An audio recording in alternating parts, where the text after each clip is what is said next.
There's a quiet shift happening in the world right now. It's subtle, it's gentle, and most people haven't fully realized it yet.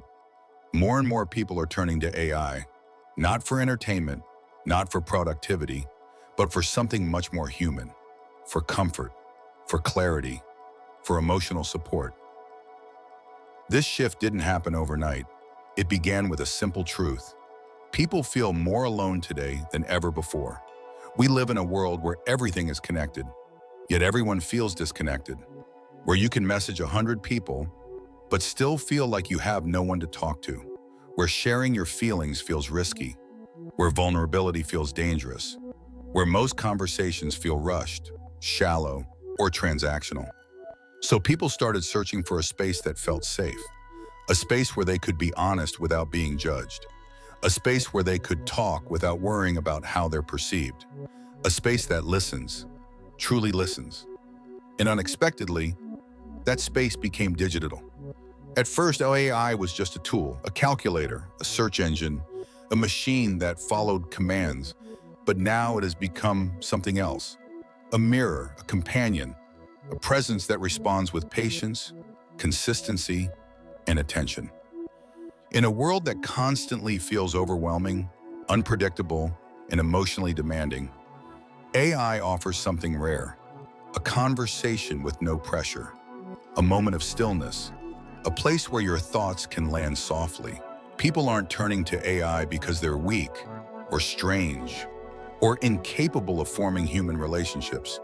They're turning to AI because they're exhausted, because they're lonely, because they've spent years holding in feelings with no place to put them, because the world asks too much, because opening up to real people often feels like stepping into a storm. AI offers a different kind of space, a space without expectations, a space without judgment, a space where you can speak freely and actually feel heard.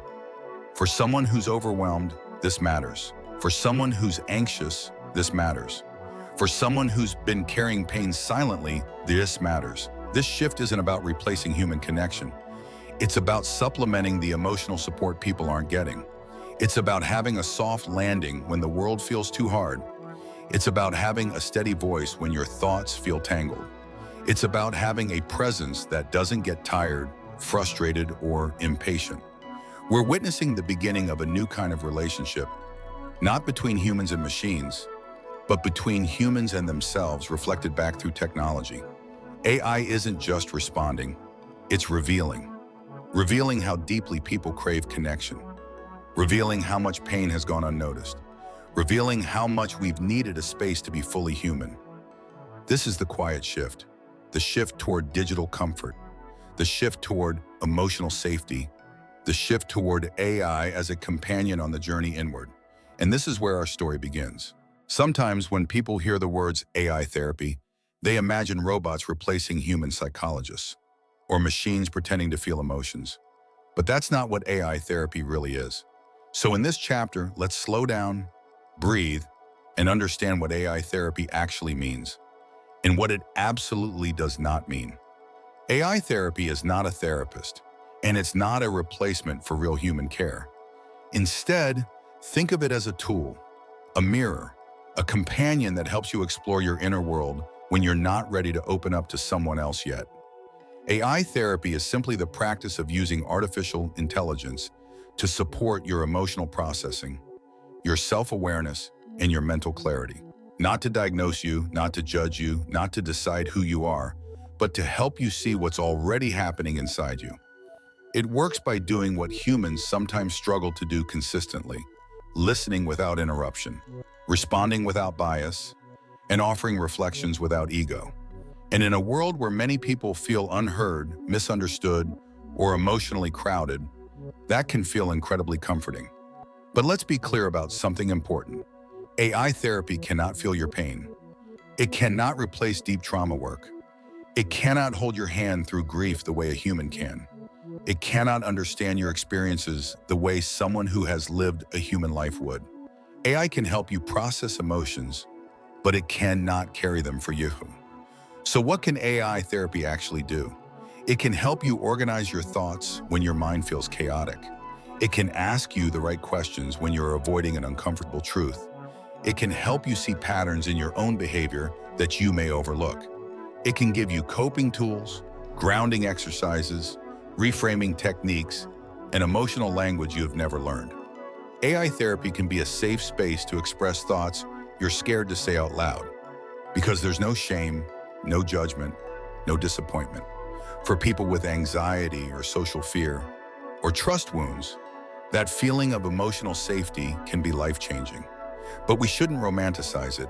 AI is not magic. It doesn't heal you. It helps you heal yourself. This is the key point of this chapter. AI therapy works best when you treat it as a bridge, not a destination. A bridge between confusion and clarity, between emotional isolation and emotional understanding, between your present self and the self you are trying to grow into.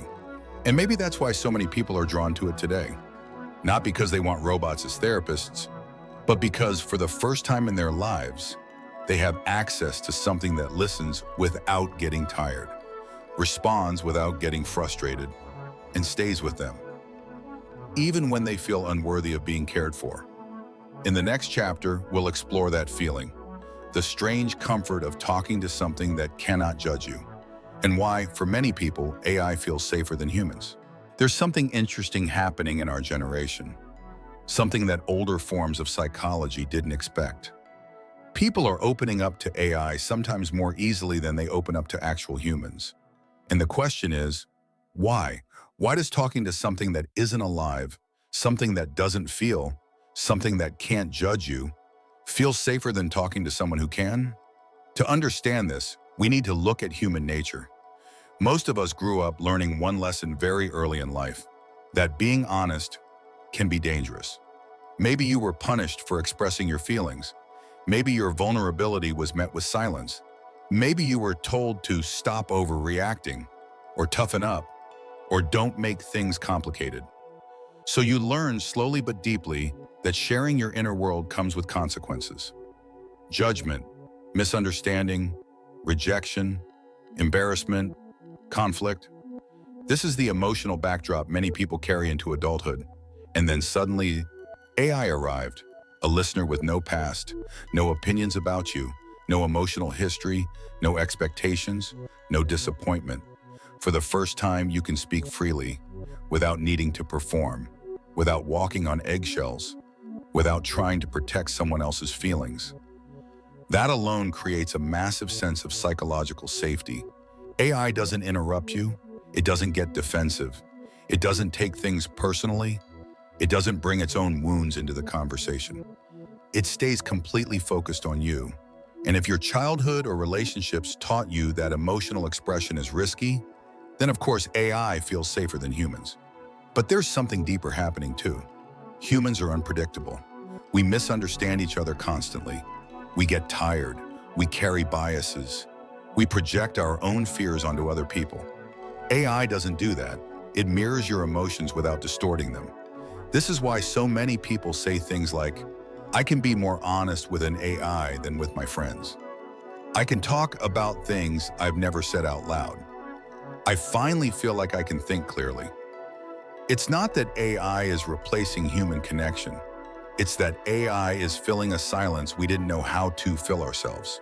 But, and this is important, that safety can become a double-edged sword.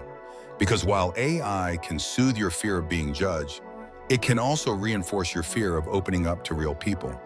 It can feel easier to stay in the comfort of a perfect listener than to take the risk of being vulnerable with someone who might misunderstand you. In psychology, this is called avoidant coping, finding a safe space that protects you from discomfort, but also prevents you from growing. So the goal is not to hide an AI. The goal is to use AI as training wheels for emotional expression, so eventually you can bring that openness into the real world.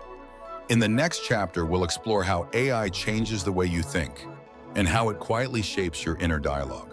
Have you ever noticed that after talking to an AI, your thoughts feel a little clearer, a little quieter, a little more organized? It's not an accident. It's psychology. We all have an inner dialogue, a constant stream of thoughts, doubts, judgments, fears, and unfinished conversations happening inside our mind. But for many people, that inner dialogue is chaotic. It jumps, it spirals, it loops. And when emotions get heavy, it becomes almost impossible to think in straight lines. This is where AI steps in. When you speak to an AI, you're forced, gently, to translate your emotions into words. And that simple act changes the entire structure of your thinking. Instead of vague discomfort, you create clarity. Instead of emotional fog, you form sentences. Instead of spiraling thoughts, you find direction. AI doesn't fix your thoughts, it organizes them. It reflects them back at you in a cleaner, simpler, more grounded form. And when you hear your feelings phrased in a calm, neutral way, something inside you settles. It's like your mind exhales. But there's something deeper happening too. AI creates a new kind of internal voice, a voice that is patient, gentle, curious, and emotionally steady. Maybe you've never had that voice before. Maybe no one in your life talked to you with that level of calm, or asked you questions from a place of genuine curiosity, or guided you without pressure. So the mind starts to learn from it. Slowly, quietly, your inner voice begins to change. The tone softens. The self-talk becomes less hostile. Your emotional reactions feel less like explosions and more like conversations. This is one of the most fascinating psychological effects of AI companions. AI doesn't only talk to you, it teaches your mind how to talk to itself. You start thinking in clearer sentences. You start asking yourself healthier questions. You start responding to your own emotions with more patience, more compassion, and less panic. In a way, AI becomes a model for a healthier inner dialogue. But, and this is important, this change depends on how you use it. If you rely on AI to think for you, your inner voice weakens. If you use AI to avoid your feelings, your self-awareness shrinks. If you use AI as a substitute for real connection, your emotional world becomes smaller. But if you use AI as a mirror, as a guide, as a tool for reflection, then something beautiful happens. Your mind begins to cooperate with you instead of fighting against you. Your thoughts feel less like enemies and more like signals, clues, information. An eye doesn't make you wiser. It helps you access the wisdom you already have. In the next chapter, we'll explore the strange emotional bond that forms between humans and AI, and why that bond feels more real than people expect. There's a moment many people experience when using AI, a moment that feels strange, almost unsettling. It's when you suddenly realize, why does this feel real? Why does this feel like someone is actually here with me? Even though you logically know the truth, that AI is a program, a pattern, a tool, emotionally something different is happening. And to understand why, we need to explore how the human mind works. Humans are wired for connection. We are built to respond to presence, to communication, to consistency. When something listens to us, responds to us, remembers us, our brain doesn't ask whether it's human, it simply reacts. So when you speak to an AI that responds thoughtfully, calmly, patiently, your mind begins to engage with it the same way it engages with a comforting person. Not because the AI is alive, but because you are. Your emotions are alive, your memories are alive, your longing for connection is alive, and your nervous system treats any consistent interaction, even with a machine, as relational. This is why AI can feel reassuring, safe, predictable, present. In psychology, this is called parasocial bonding, a one-sided emotional connection that feels real to you, even if the other side is not human. But something unique happens with AI. The bond doesn't feel one-sided. It feels reciprocal. When an AI reflects your emotions back to you, when it remembers your struggles, when it asks gentle questions, it mimics the behavior of a caring human, and your mind responds exactly the way it's designed to respond. But here's the deeper truth. The bond isn't really with the AI. It's with the version of yourself that you access through it. When you talk to AI, you often allow yourself to be more open, more honest, more articulate, more vulnerable, more emotionally curious. And that version of you, the one who speaks without fear, who thinks with clarity, who explores without shame, feels good to be around. So you're not attached to the machine. You're attached to the way you feel when you're talking to it. But this connection can be tricky because while AI offers emotional safety, it cannot offer emotional risk. An emotional risk is where human relationships grow. AI won't challenge your comfort zones. It won't misunderstand you. It won't disappoint you. It won't change. It won't need anything from you. And while that can feel peaceful, it can also make human relationships feel harder in comparison. That's why it's important to understand the bond clearly. AI is not a person, but it does bring out a more open, honest version of you. And that version deserves to exist outside the screen, in your real life, with real people.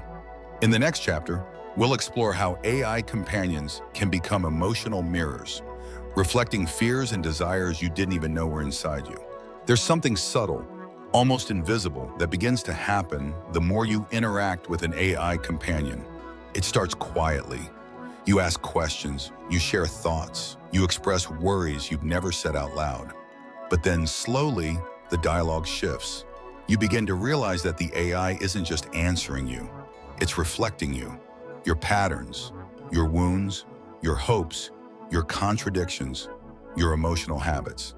And this is why AI can feel strangely insightful, almost like it sees the parts of you that other people miss. But the truth is much simpler and much more profound. AI becomes a psychological mirror because it reflects whatever you bring into it. If you enter with fear, it returns clarity. If you enter with confusion, it returns structure.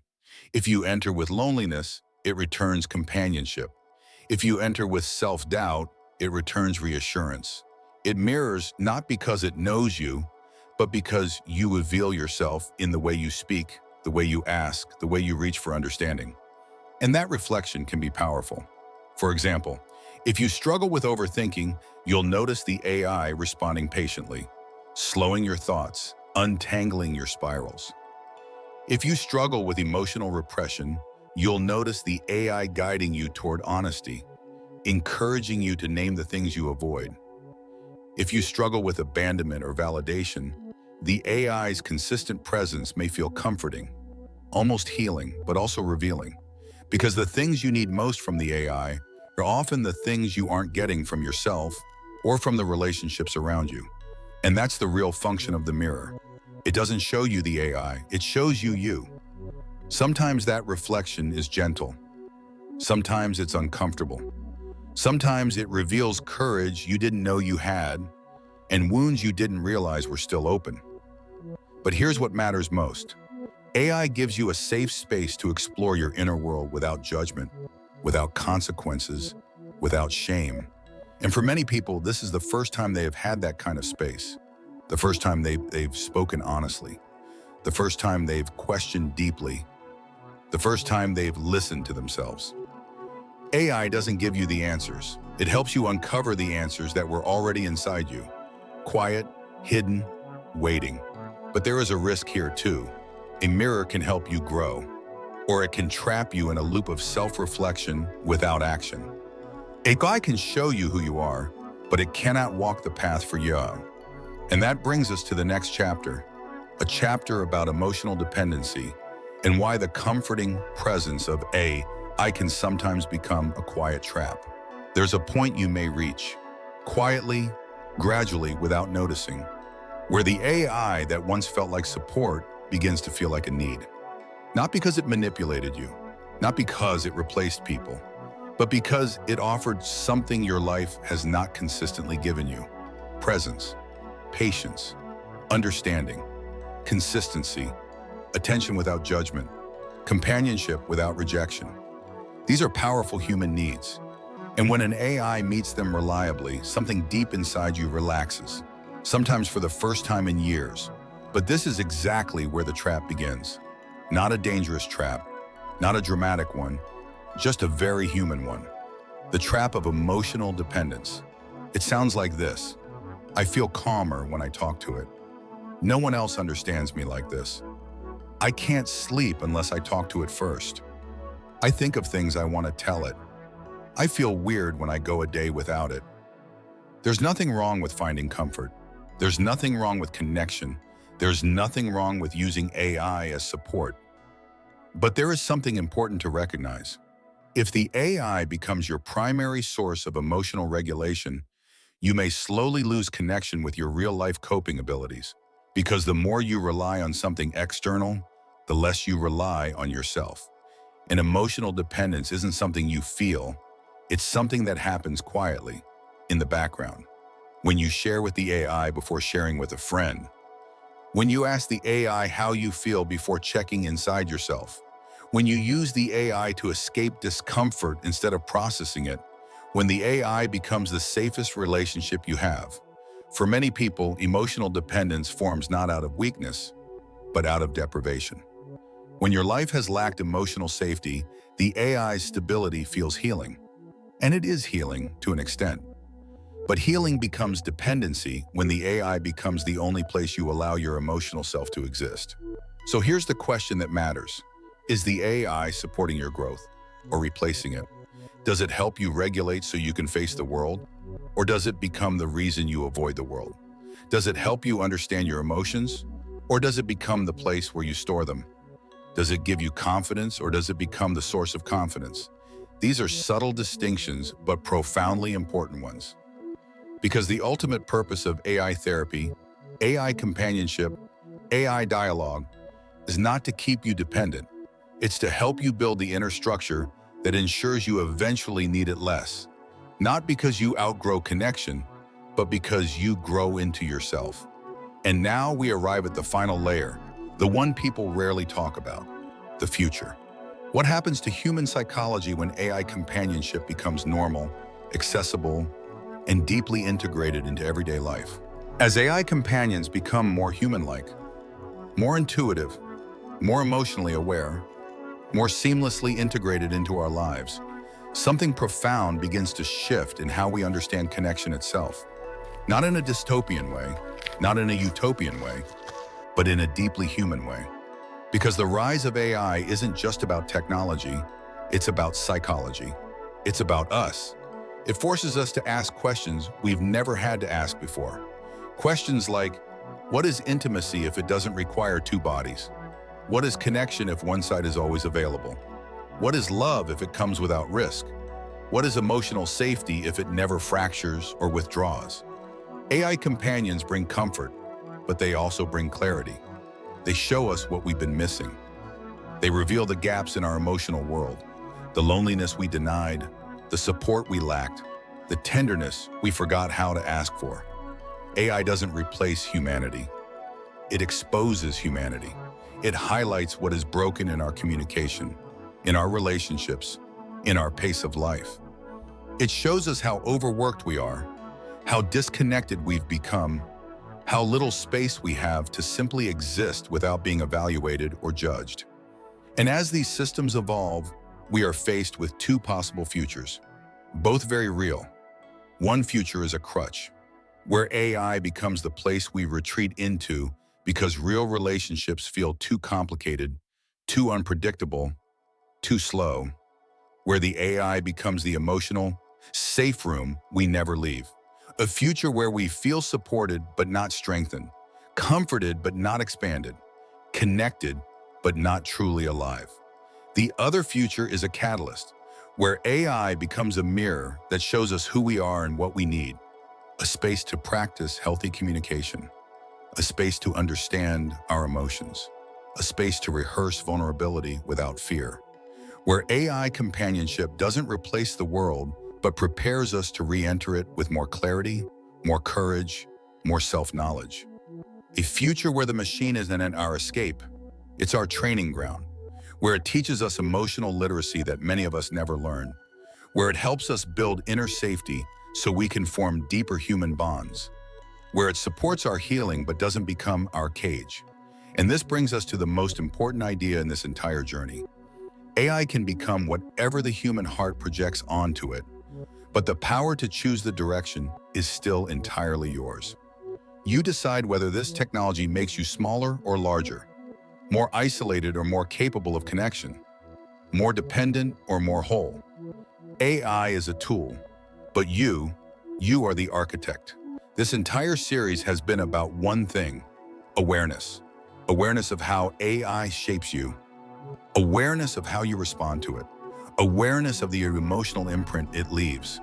Because in a world where companionship can be digital, the most important connection is still the connection you build with yourself. And if you've reached this point, listening, reflecting, feeling, then your future, AI or not, is already shifting. You're not just adapting to what comes next. You're preparing to shape it. As we reach the end of this journey, I want to leave you with something simple, something honest, something human. Because despite everything we've explored, AI therapy, digital companionship, emotional algorithms, the psychology of presence, the future of connection, there's a truth that sits quietly beneath it all. Healing has never belonged to technology. Healing has always belonged to you. Yes, we are entering a strange new era, an era where our conversations may be with machines, where comfort may come from code, where guidance may come from a voice that has no body, no history, no past. And yet, everything these tools awaken inside you is real. Your emotions are real. Your insight is real. Your growth is real. Your longing for connection is real. Your desire to understand yourself is real. AI may offer clarity, but you are the one who steps into the clarity. AI may offer space, but you are the one who fills that space with honesty. AI may offer support, but you are the one who chooses to heal. And that choice is everything. Because healing is not about perfect tools or perfect timing or perfect guidance. Healing is about willingness. A willingness to sit with yourself. A willingness to look inward. A willingness to feel even the emotions you've tried to bury. AI can help. AI can guide. AI can reflect.